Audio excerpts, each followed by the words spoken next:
Welcome to another video of the Target Individual Experience, Target Individual Program. Getting a little tongue-tied there. Anyway,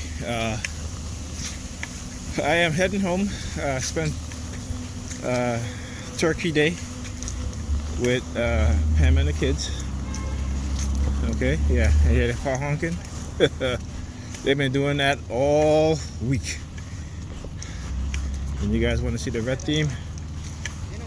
Alright, where you at?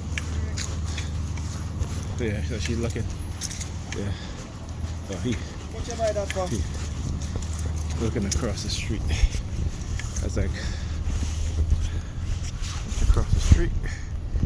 Standing outside of the building, and he sees me, or she, whatever. Looks like a woman. I'm not quite sure. But then started walking in the direction I'm going in. So they have me on the heavy remote neural monitoring. Every time I think, I said to myself, I told Pam I was going to go home.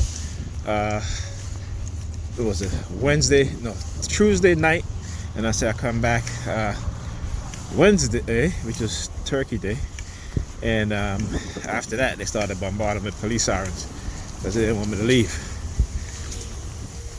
Okay, and every time I thought about saying to myself, I gotta go home, they start bombarding me with, again, police sirens, right? Try to deter me.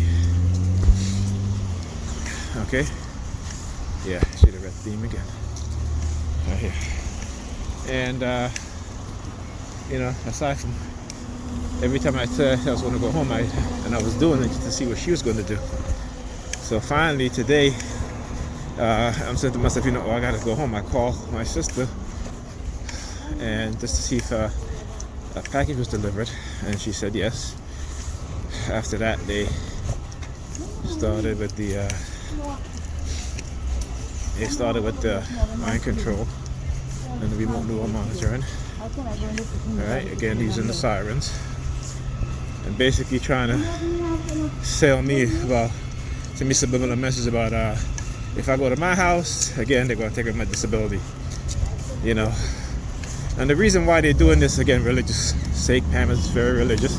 I shouldn't say very religious, but they want her to be religious because this is how they recruit people, by trying to manipulate people around them into doing certain things, right? To make them think that, this is God or what have you, and it's not. You got to understand what is called mystical manipulation, right? And you can learn about that by reading Robert J. Lifton 8 Criteria of Thought Reform. Number 2 on the list, number 2 and number 3 is what is called mystical manipulation, right? Or you could say supernatural manipulation. Okay, so when I told her, I said I'm getting ready to leave, all of a sudden she wants to come and talk to me, Like, we've been in the house. She woke up, she didn't even come out and talk and say hi to anybody. She stayed in her bedroom, and I was saying to myself, let me go check on her. Sure enough, she was up. This was like around after 3. And I said, hey, you up? How come you didn't come say anything to anybody? She's like, well, I spoke to Alyssa. I said, yeah, but Alyssa probably came in your bedroom. I said, well, you woke up, you didn't even come outside to say hi, anything like that, right? Very quiet. Usually when I'm there, she spends, I would say 90% of her time in her bedroom. Right? So all of a sudden now, I thought I was leaving, getting ready to leave. I'm in the kitchen, I'm packing some food to take home with me. And she wants to have a conversation all of a sudden about some trip that her friend was planning to Aruba. And I'm like, why are you waiting until I'm getting ready to leave? Then you want to tell me about some trip about you and your friends going to Aruba all of a sudden.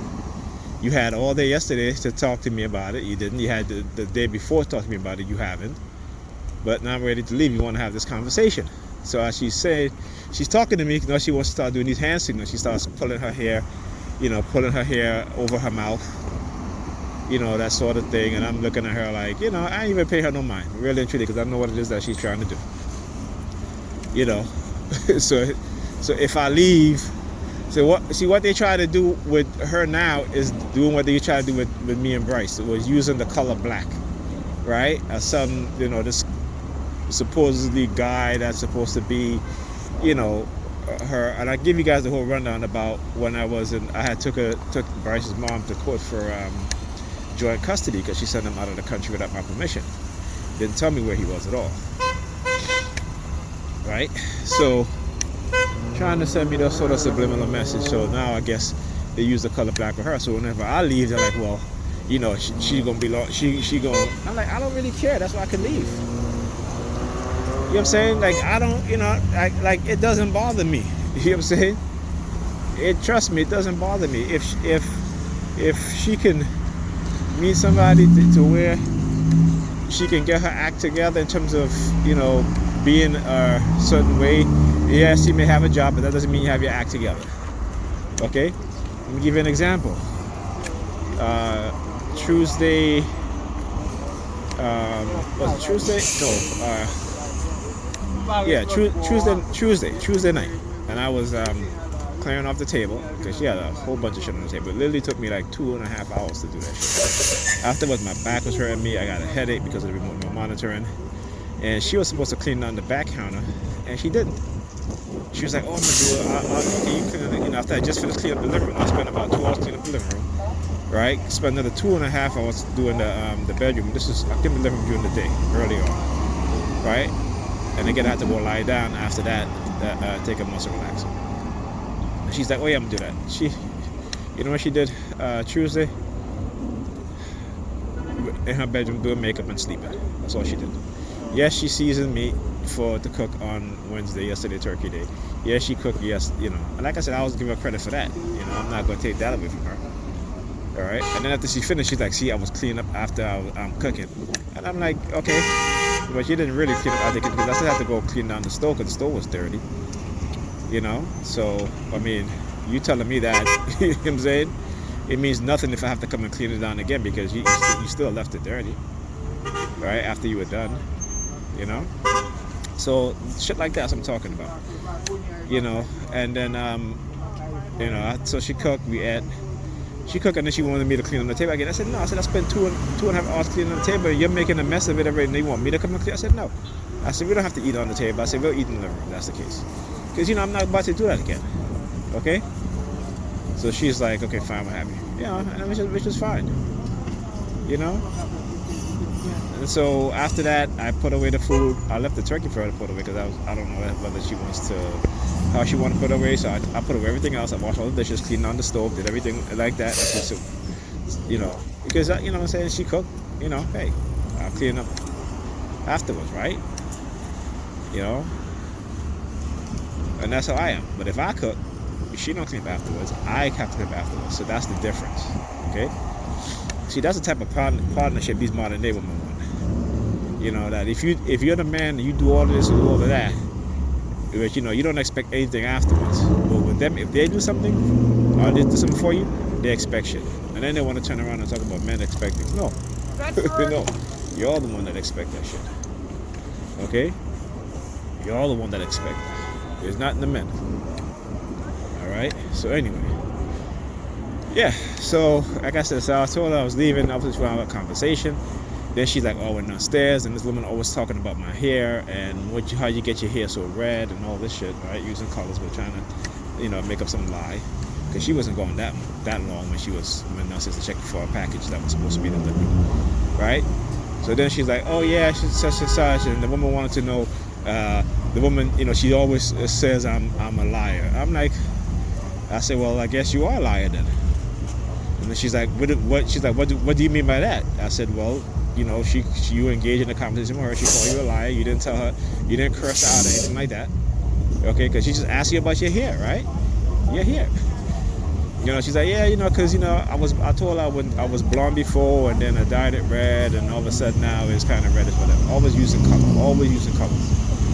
So, and then like I said, she started pulling on her hair, pulling her hair, and then put it on her lip, right?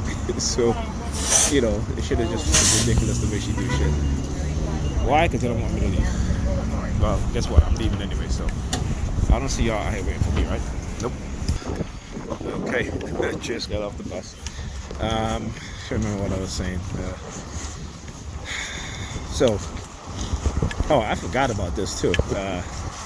So I was in the kitchen washing dishes, and she just started laughing, right? She just started laughing really loud, and I'm like, So then she shows me this post on Facebook, and I don't remember exactly what it said, but it has to do with about some woman dating a 21-year-old young man, and it says something like, if he starts playing video game, I'm about to go fuck his father and make him my stepson, right? And then I'll tell him to go sit down, Kevin. And I'm like, okay, what's so hysterical about that?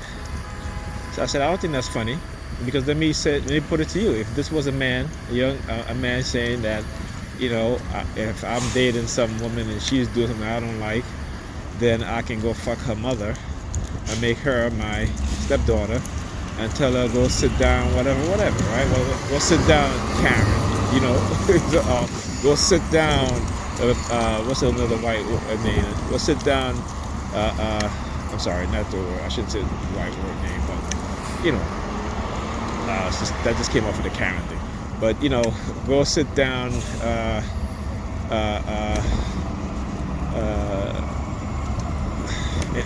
A female name. All right, go sit down, Beverly. Put it like that, right?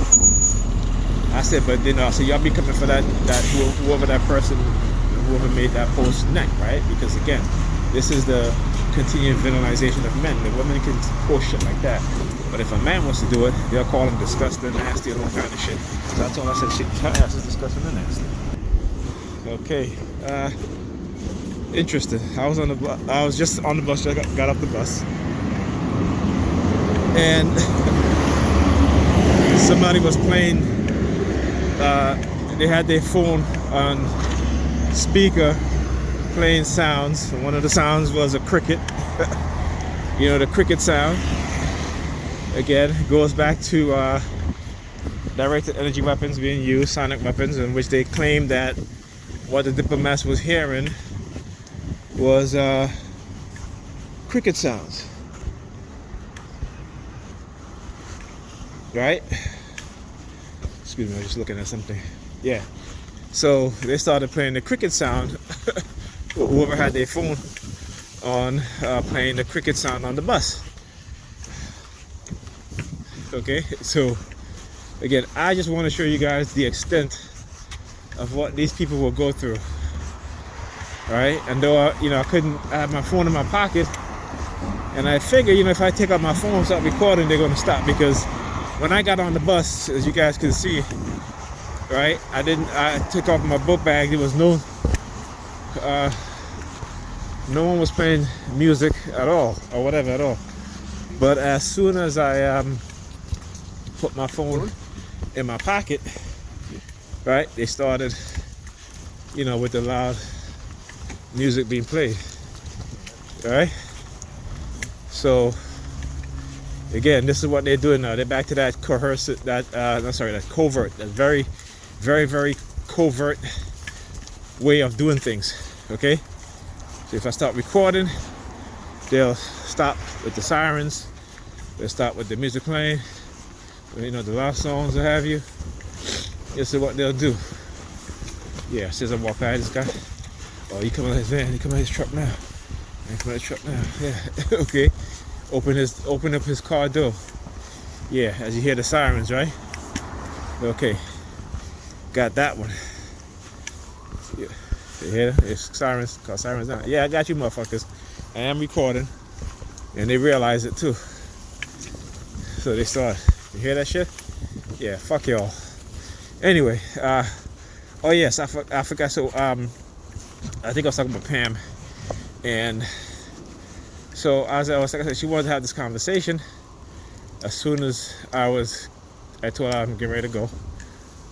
All of a sudden she's in the kitchen, want to have this conversation, about some trip to Aruba, and about some lady in the elevator talking about, you know, how come your hair is red and all this stuff all the time. She was like pulling on her hair, putting it over her mouth, you know, and that sort of thing. And I'll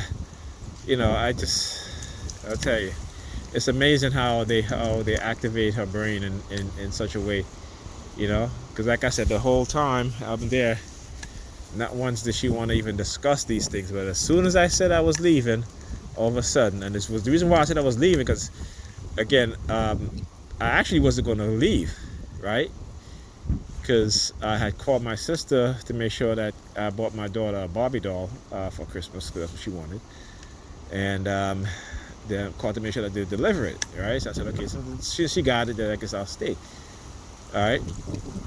But prior to that, when I was thinking about it, I said to myself, you know what, maybe I should go home. About a minute later, the police showed up with the sirens, right? And right? And they've done this all throughout the week, right? Whether it be heavily engaging in the noise campaign or doing it in a very covert way. And then you guys will hear the car revving the engine as they're driving by, you know? So that's just one of their tactics of noise campaign.